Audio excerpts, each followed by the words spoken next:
Good afternoon, First Baptist family and friends. Welcome to the Haley home where my coworkers are sleeping right now. Hopefully, this afternoon we'll be able to take them to go expel some of this energy that they have. Obviously, it looks like they're really energized right now. I wanted to come to you today to share a brief devotional with you that comes from John's Gospel, chapter 12. And if you remember, a couple of Sundays ago, we talked about this passage from John chapter 11, where Jesus raised Lazarus from the dead.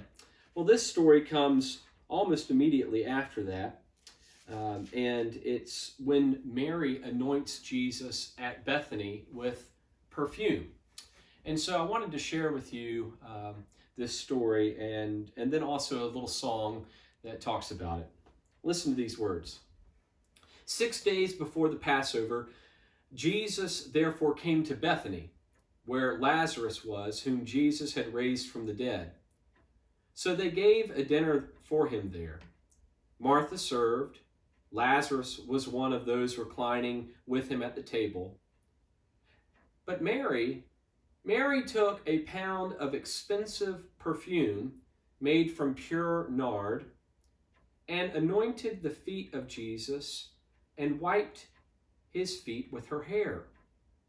The house was filled with the fragrance of the perfume, but Judas Iscariot, one of his disciples, the one who was going to betray him, said, "Why was this perfume not sold for 300 denarii and given to the poor?"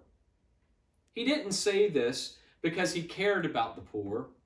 He said this because he was a thief and because he was in charge of the money bag and would often take some for himself.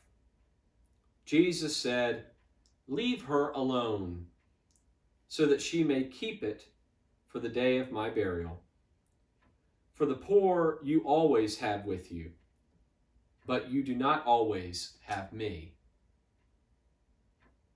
It's a beautiful text. And as I was thinking about that text, I was reminded of a little song. And I want to just share it with you right now. When Mary poured her rich perfume on Jesus' weary feet, her caring filled that humble room.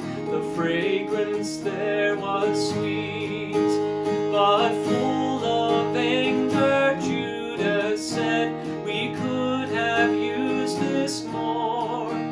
Why was her gift not sold instead and given to the poor?"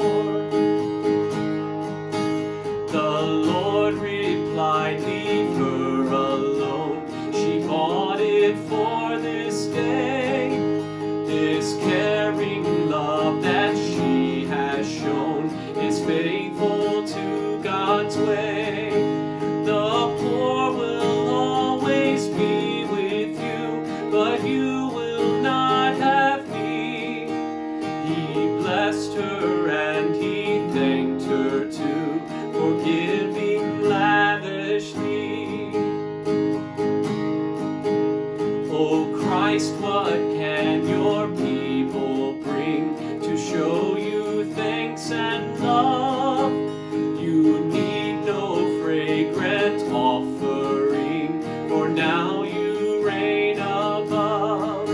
Since there will never cease to be the poor throughout the land, may we, your church, serve faithfully by offering them our hand. I think it's such a beautiful little song of remembering that Jesus doesn't expect for each of us to bring a fragrant offering to him. You know, in that moment, Mary did what was right. She gave to Jesus something that was valuable to her. And Judas was concerned that they should be giving it to the poor, although as the scripture says, he wasn't really caring about the poor. He was more caring about himself. But Jesus has tasked you and me, the church, with providing for those who are in need. And so as we go throughout this Holy Week, I wonder, what can we do to help the poor among us? What can we do to make sure that those around us are cared for? One thing we can do is to continue to follow the orders of the government to stay at home and to save lives.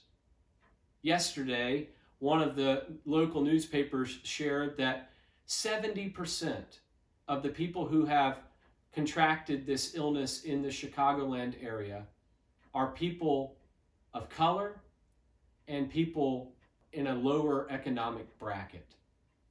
So we can do our part, each one of us, every day, of making sure that we're not the reason why others get sick. And so today, Holy Monday, I invite you to continue to do what you can do to care for the poor among you. Tomorrow, I'll join you again. I hope that you'll join me with another lesson for Holy Tuesday. This is a busy week in the life of the church, and so we invite you to join us each day as we learn a little bit more about the journey that Jesus had to the cross. Thanks for joining me today. I look forward to talking with you tomorrow, and maybe my dogs will